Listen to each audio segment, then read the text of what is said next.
She won doing a trick called the full at a recent World Cup aerials event in Lake Placid. Freestyler Kayla Kuhn is depending on triples to get her gold in Milan Cortina. All of the men in the world are competing triples, whereas maximum 8 to 10 women on the Olympic year are actually competing triples. It's dangerous, it's scary, and there's a reason why not many of us do it.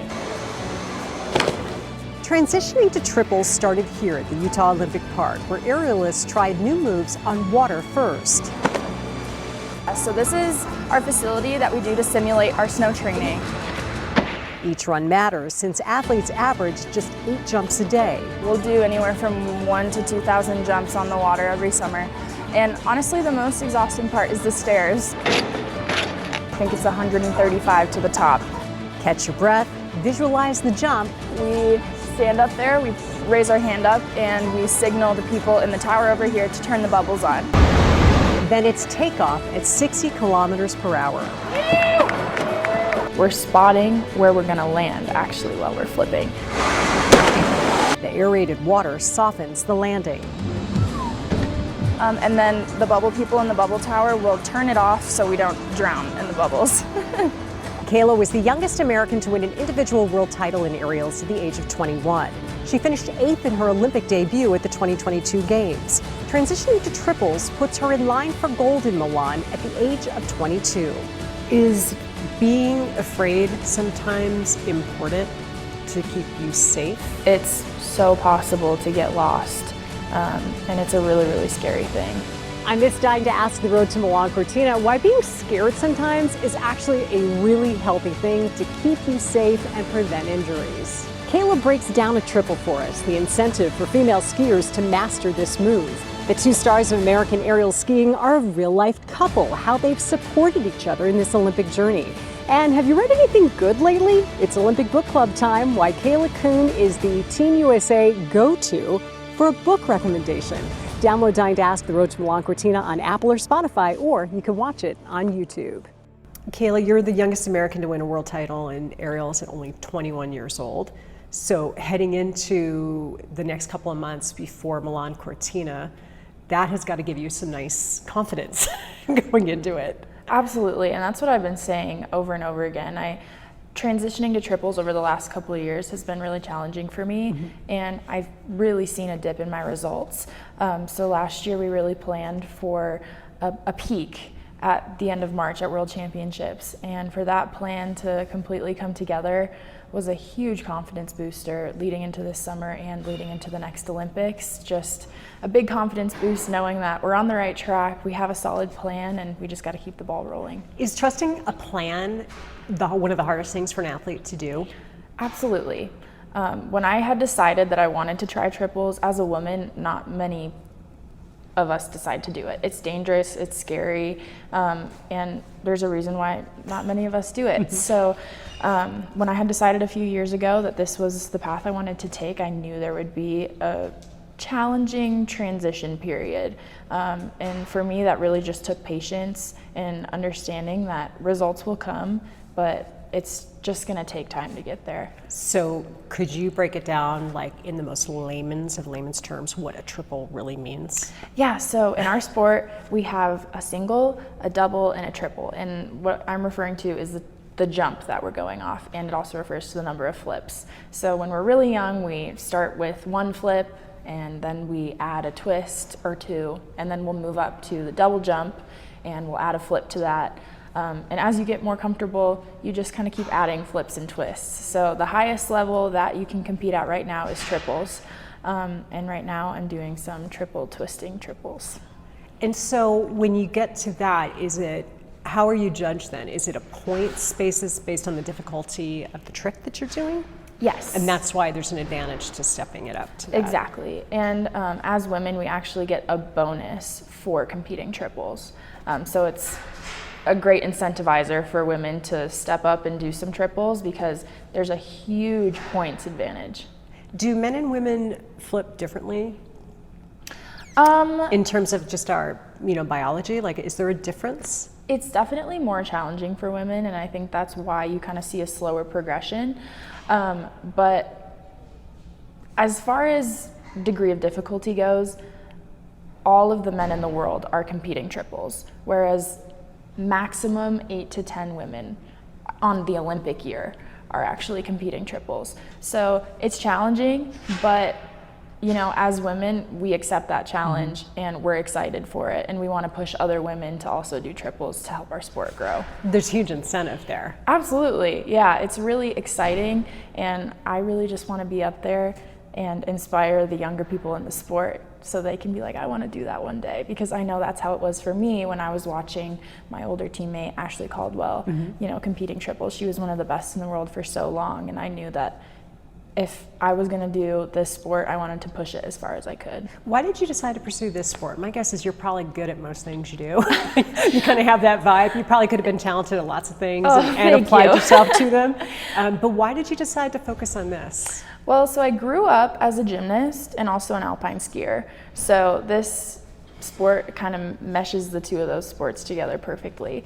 So when I tried this for the first time, I already knew how to ski, and a lot of people come into the sport not knowing how to ski. And so I was already really comfortable in ski boots and on skis, and I was also really comfortable in the air. So I think this sport came pretty naturally to me, and obviously the adrenaline rush is so exciting and so much fun. So what does it feel like? I mean, everybody talks about the adrenaline, so it must be good. But what does it feel like when you're actually, like when you hit a triple and everything is perfect? What's that feeling like? It's a pretty indescribable feeling, honestly. I mean, the emotions that we go through throughout the whole season, they're so stressful. And when we're standing at the top, we're not just afraid for our performance, we're afraid for our safety.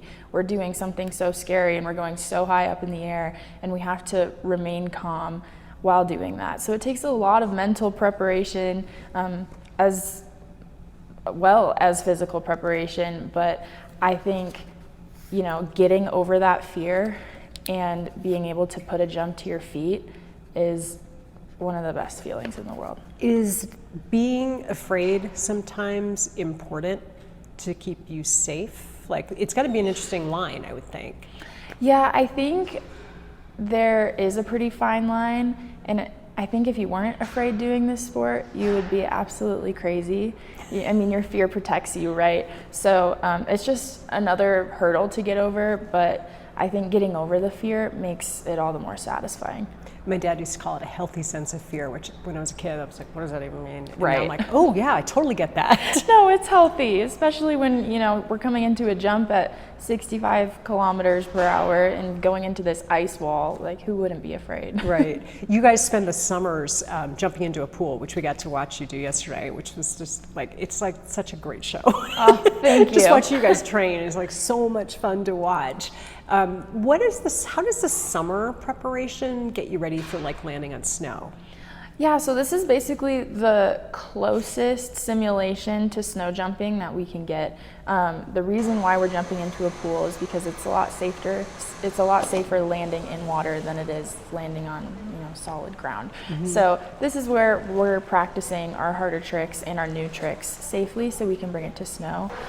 We're landing in an aerated pool, so it softens our landing a little bit.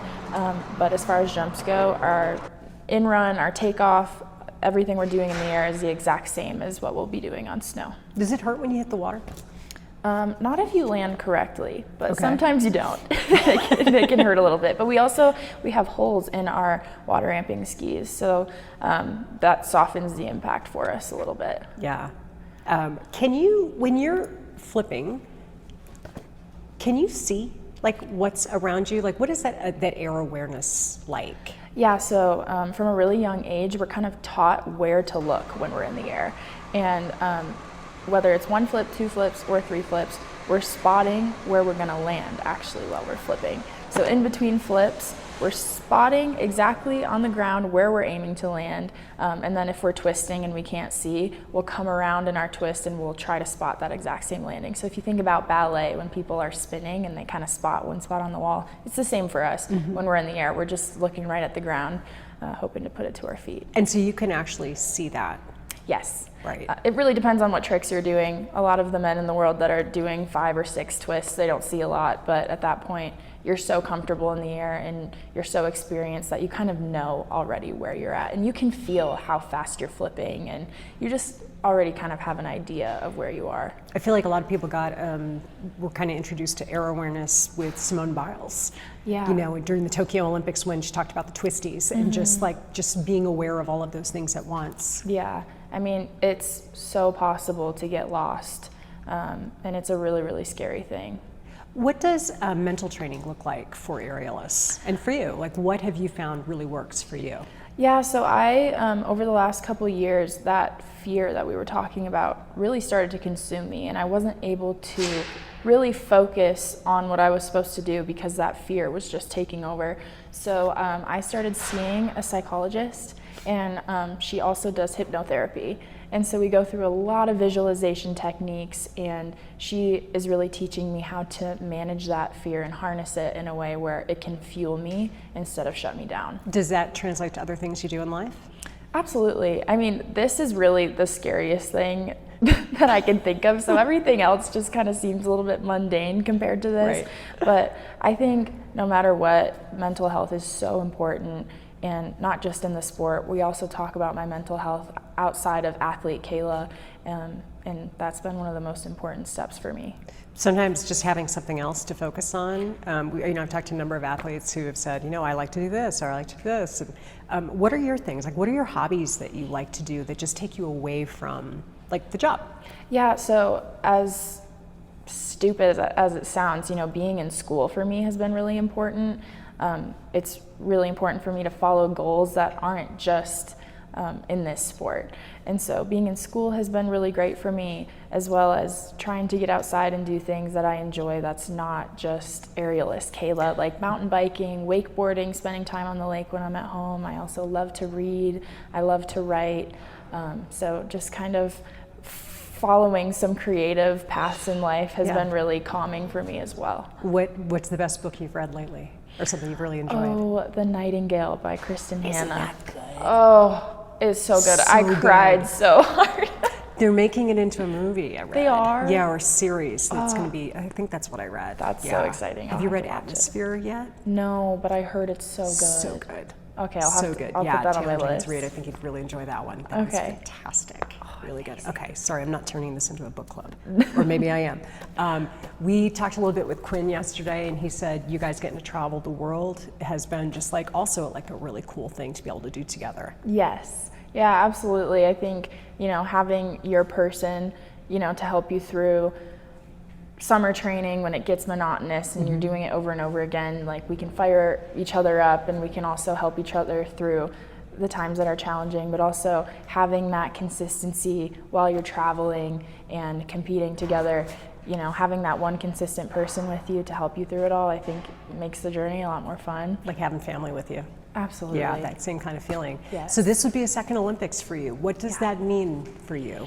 Why is it Yes. important? Yeah, so last Olympics, I was pretty young. I'm still young, but I was 18 when I went to the last Olympics, and I was going into that just thinking, oh my gosh, I made the Olympics. This is gonna be the most fun experience of my life.